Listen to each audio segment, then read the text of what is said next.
Hello everybody, magluluto tayo ng isda. Ayan ang ating pichay at saka ito ang ating mga ingredients. Okay, so let's start cooking guys. Habang tayo nag-prito ng isda,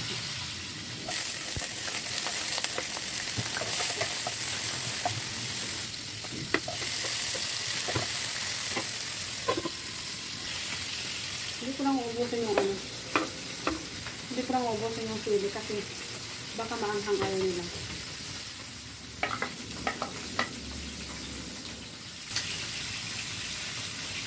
Okay, sisami. Kumukulo na siya guys. Ilagay na natin ang ating sasasigay. Ilagay natin ang ating pichay.